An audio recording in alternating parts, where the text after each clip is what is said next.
Pixels and Playbooks ASMR. Tonight, we're going to France.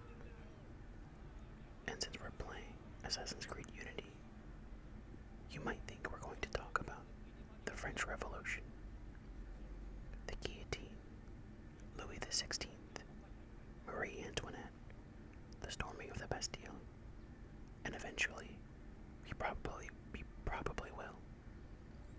But tonight, I want to go a little further back, because while I'm walking around the streets of Paris as Arnaud, I started thinking about another group of men associated with France.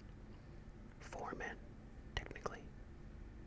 Athos, Porthos, Aramis, and of course, D'Artagnan. The Three Musketeers.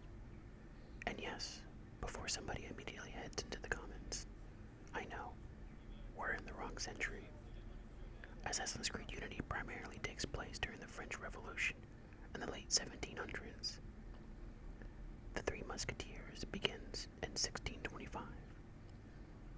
So we're talking about roughly a century and a half between those two versions of France. Arnaud is not going to climb down from Notre Dame, walk into a tavern, and find D'Artagnan sitting there waiting for him. Although, I'd probably play that DLC. But that's actually the part of why I wanted to use Unity for this conversation. Because Assassin's Creed does something with history that Alexandre Dumas did remarkably well himself. It takes real people, real places, real political conflicts, real organizations, and then it asks, what if we turned all that into an adventure? So tonight, while we wander through revolutionary Paris, we're going to travel backwards to another France. We're going to talk about the real Musketeers, the real D'Artagnan, the men who may have inspired Athos, Porthos, and Aramis. How much of Dumas' story was actually based on history, and maybe, most importantly, how 4 men from a novel published almost 200 years ago became some of the most recognizable swordsmen in fiction. So let's go back to France, 1625. The first thing we should probably establish is that the Musketeers weren't something Alexandre Dumas simply invented. There really were Musketeers serving the French monarchy, and their history is actually pretty interesting. The famous Musketeers of the Guard became associated with the household of the French king during the 17th century. And despite the image most of us probably have in our heads, you know, the big hat, feather, the cape, extremely dramatic entrances, the clue to their original purpose is right there in their name. Musketeers. They were soldiers armed with muskets. Now, firearms of the 1600s were obviously nothing like modern firearms. Early muskets were large, slow to reload, not particularly accurate by modern standards.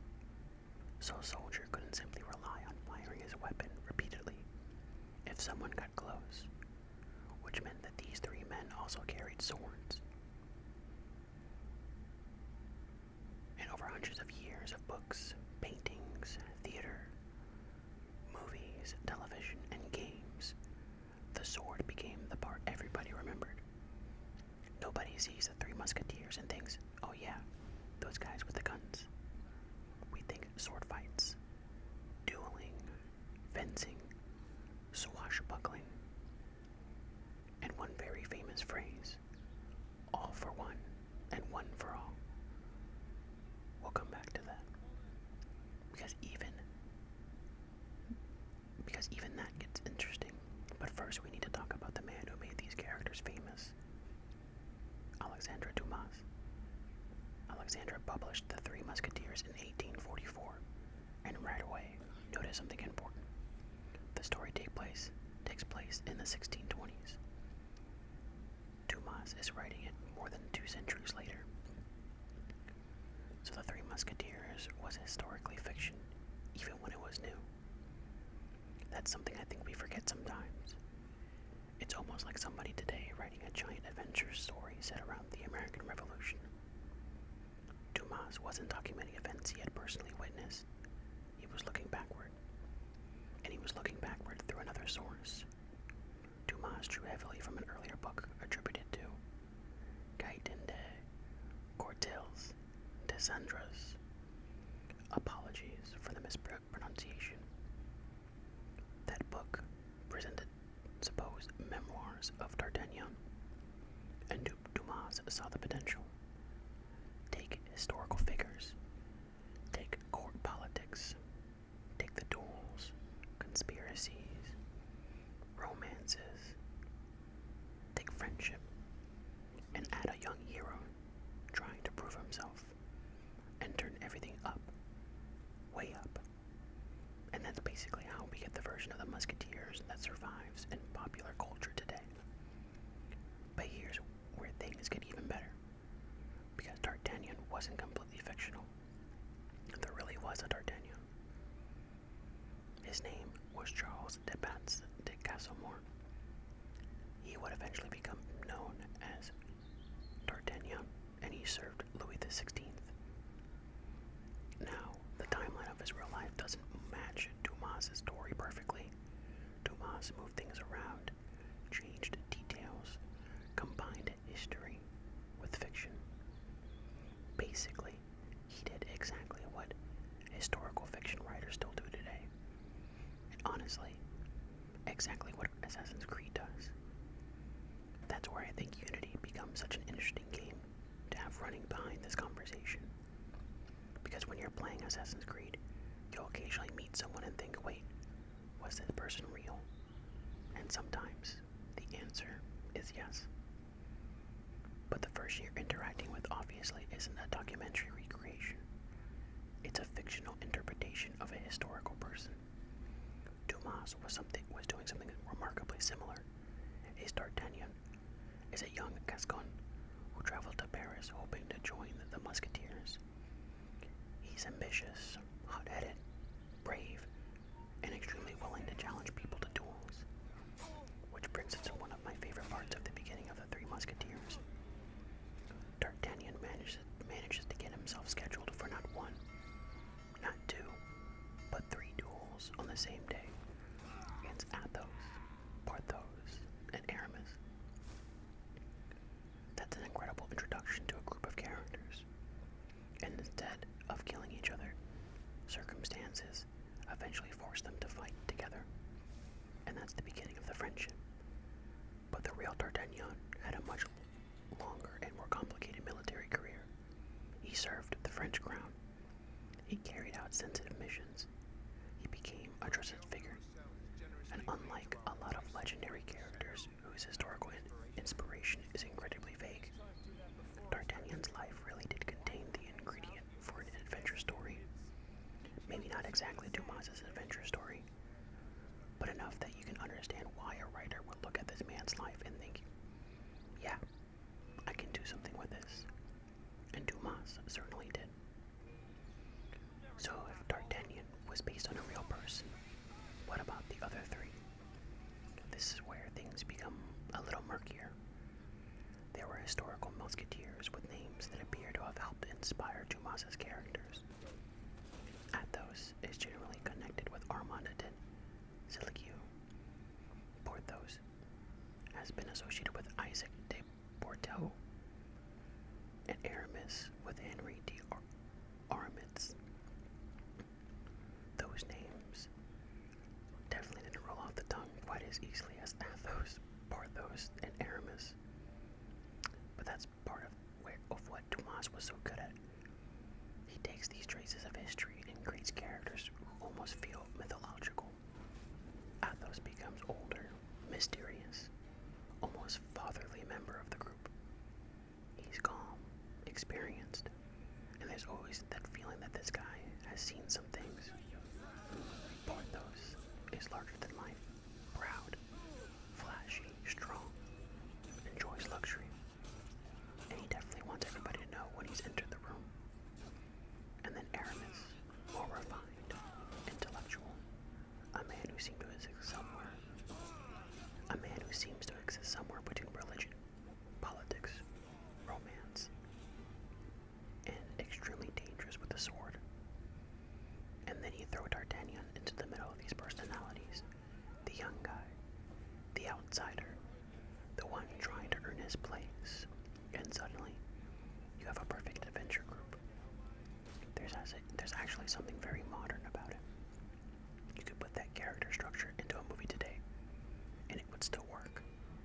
The veteran, the powerhouse, the intellectual, and the ambitious newcomer. That's probably one reason these characters have been adopted so many times.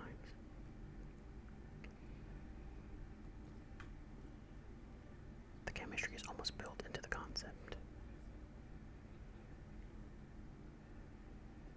Now we have to talk about the villain, or at least the man who usually becomes the villain when this story gets adapted. Cardinal Richelieu, and yes, he was absolutely real.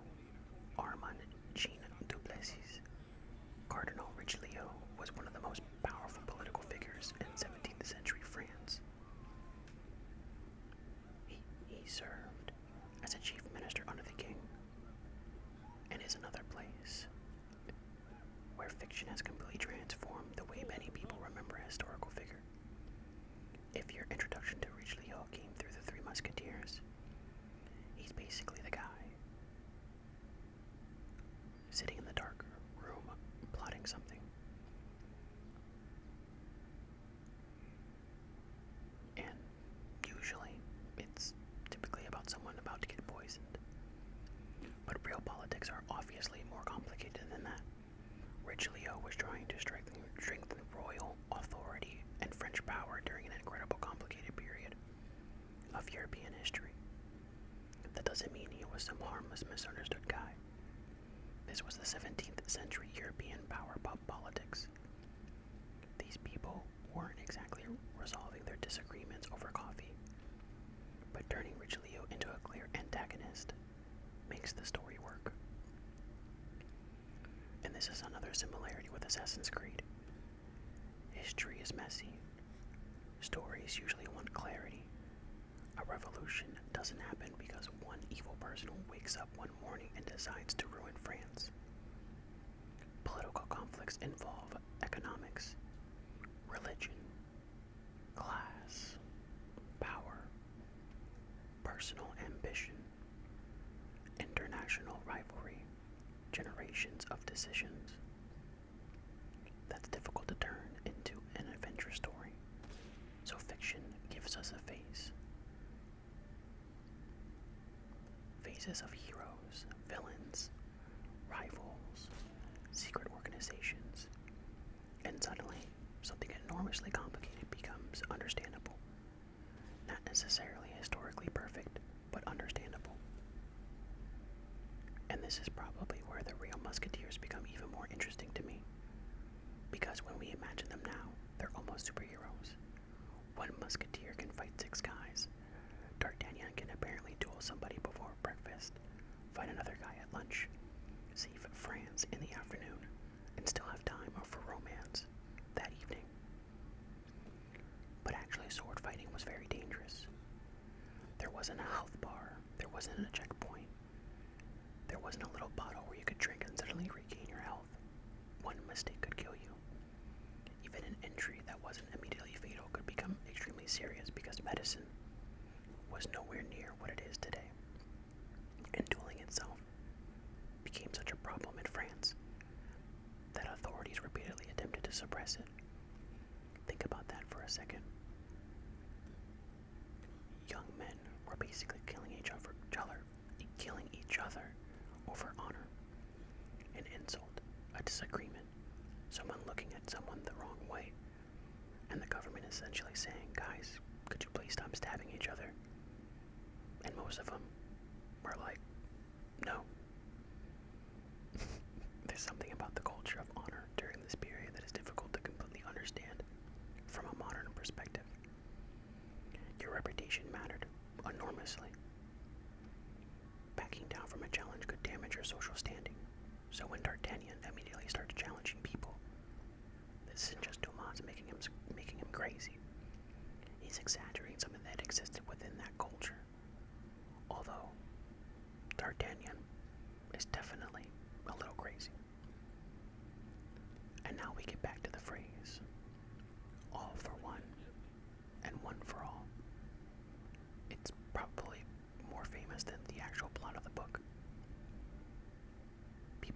ever read The Three Musketeers know that phrase. And what's interesting is what it represents. Because underneath all the sword fights, the politics, conspiracies, the villains, the real heart of the story is friendship. These men are incredibly different. They argue. They have secrets. They have their own ambitions. They don't always agree, but when one of them is in trouble, the others show up. And I think that's ultimately why the Musketeers survived. Not because people in the 21st century are deeply fascinated by the internal courts and the internal politics of Louis XVI's court. Most people aren't. It's because the central fantasy is timeless. You and your friends against the world. And when things go wrong, you know when they're coming. Athos, Porthos, Aramis, D'Artagnan. Four people who become stronger because they're together. That's something audiences understood in 1844, and it's something audiences still understand now. Which brings me back to Assassin's Creed Unity, because there's actually a strange connection between the way we think about assassins and the way we think about musketeers. Both have been romanticized. Say musketeer and you immediately picture the hat, cape, and sword. Say Assassin's Creed and you picture the hood, hidden blade, and somebody jumping off of a building. Both create an identity, a uniform, a code, a brotherhood, and both take something connected to history and transforms it to mythology. That's one reason I love historical games. They don't necessarily teach history perfectly, and you definitely shouldn't treat Assassin's Creed as your history textbook. But games can create curiosity. You walk past Notre Dame in Unity. Maybe you look up the history of Notre Dame. You encounter a historical figure. Maybe you search that name. You hear about the French Revolution. Maybe you're reading about it at 2 o'clock in the morning. And books like The Three Musketeers can do the same exact thing. You start with the sword fights. Then you discovered, wait, was D'Artagnan real? Were the Musketeers real? And suddenly fiction becomes a doorway into history. If we're asking whether The Three Musketeers is historically accurate, that answer is complicated. The setting is real. Many of the major historical figures are real. The political tensions of historical foundations. The Musketeers existed. D'Artagnan existed. Men resembling the inspirations for Athos, Porthos, and Aramis existed. But the adventure itself belongs to Dumas. And that's okay, because Dumas wasn't writing a textbook. He was writing entertainment. And he was incredibly good at it. There's a reason we're still talking about these characters nearly 2 centuries after the novel appeared. Think about how difficult that is. Thousands upon thousands of novels have been published since 1844. Most disappear, but somehow Athos, Porthos, D'Artagnan, Aramis, those names survived. They've been in movies, television series, comics, games. They've been serious. They've been comedic. They've been animals in certain adaptations. And somehow the basic idea still works. 3 legendary musketeers and the young man who wants to become one of them. And there's one final piece of D'Artagnan's story worth mentioning, because unlike many legendary fictional heroes, we actually know how the historical D'Artagnan died. He continued serving the king and eventually became captain lieutenant of the Musketeers.